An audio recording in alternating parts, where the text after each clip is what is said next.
I met a gypsy. Yeah. How long did it take you to get over being dumped from that GEICO ride? Like, that process of acceptance, like, the where you got to with that is the move. Like, you got to the right place. But how long did it take you to get there? Well, honestly, like, so I was told mid Supercross season that I wasn't going to have a ride for the following year. So it was, it was such a deep pipeline. They had hired the Lawrence brothers.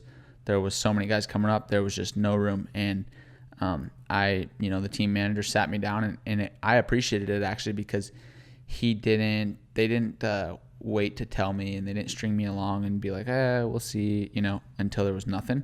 It was early on, and they were like, hey, here's the deal. Like, we don't have a spot for you next year. We just don't. And I asked them, like, what can I do to, maybe work something out? And basically it was win everything. So I knew for, the whole season. And, but I mean, it was a little bit of frustration at first, and with myself and with the whole situation. And like I said, I'm really close with Brayton, and it was, I talked to him a few times, and it was basically just like, it's sink or swim. And that's kind of the way our sport is. Like, I straight up bought the 450 that I had in South Carolina, that with a team bike. It was just a stock 450, and I told them, I was like, hey, like, at the end of outdoors, can I just buy this bike from you guys? They sent some crates, and they shipped all my stuff back, took it all back.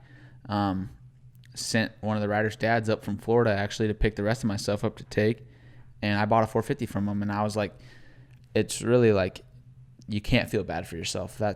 You can't do that with any aspect of our sport. And like, I think that's something that I've always tried to do my best not to do. So it was pretty early on. Like, I knew early enough that I wasn't going to have a job there. I did everything I could to be my best that season, to, get a job the following year. And I didn't. Like, I just didn't perform at my best, I guess. So, I just had to take responsibility of it and not feel bad for myself. That was the biggest thing. Like, just accept it and be like, hey, you're not a factory rider anymore with a salary, and, what are we going to do to get back to that point? So that was kind of the process of it. Man, it is cool. Like, that actually does say a lot about those boys, the fact that they did sit you down and have that conversation. I mean, that's not a conversation I'm sure any team owner, team manager ever wants to have. You've got such a young kid that's, like, sitting in front of you. And, I mean, I'm sure you were fucking scared and nervous and, like, sweating, and you really tripping out, like, almost thinking you'd kind of thrown your life away, like, to sit in that office and hear those words, dude. Pretty heavy.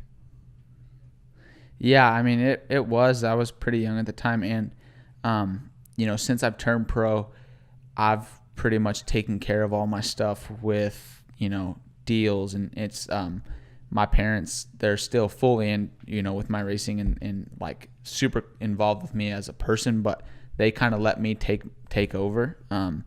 So my parents, it's not like I had parents sitting in this conversation and my parents negotiating deals for me. It was me. I was a 19-year-old kid, and I was like, but I like people being straightforward. I'm not, I have pretty thick skin. Like, I can deal with that stuff. I can, I straight up sat at a desk, and he was like, yeah, man, we're not going to have anything for you next year. But I still had to race the whole Supercross season and outdoor season knowing that. So, like, I was just like, well, we're going to make the best of it, I have a job to do still. I'm hired by them to do a job, and I was going to do my very best. Like, that's kind of something I just live by, is wake up every morning and put your best foot forward, and like, you can make life what you're going to make it. And that's kind of all it is. So that was, it was tough for sure. Like, I can't say that I wasn't like, holy crap, what am I going to do? Like, I obviously had those thoughts and those feelings, but learning from it now, like, that each thing that happens, like, it's going to come back around. And as long as you don't dwell on it and you make a lesson out of it, I think that's like probably one of the biggest things. Yeah, man. Nah, dude, honestly, kudos to you, eh? Like, so many people would not be able to deal with that. at 19 and then, you know, not just turn to, like, I guess taking your frustration out or like holding bitterness. I mean, I fucking won't name names, but I know situations that like a guy got fucking, you know, dropped by a team or whatever and sent bikes back all fucked up and trashed. And I was just like, oh, dude, it ain't the move. Like, it's just not, like, that's just not good human shit. Like, you know, you've had this situation happen, but it's like, you still got to just be a good human about stuff.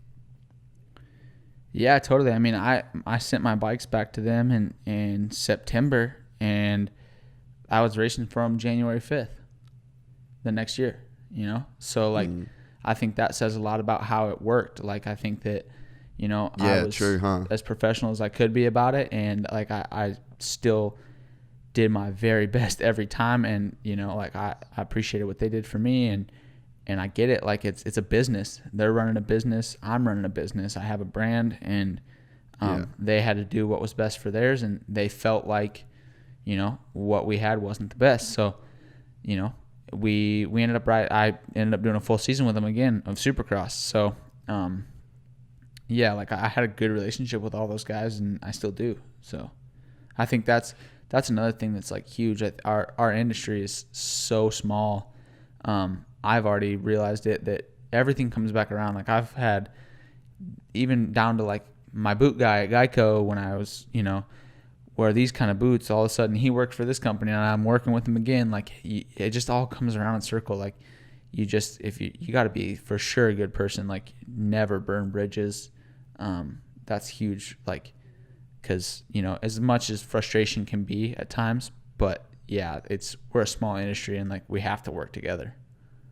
Oh, dude, 100%. If you enjoyed this content, please like and subscribe. And to listen to the full 3-hour podcast, search Gypsy Tales in your favorite podcast platform or click the link in the description below. Gypsy Gang.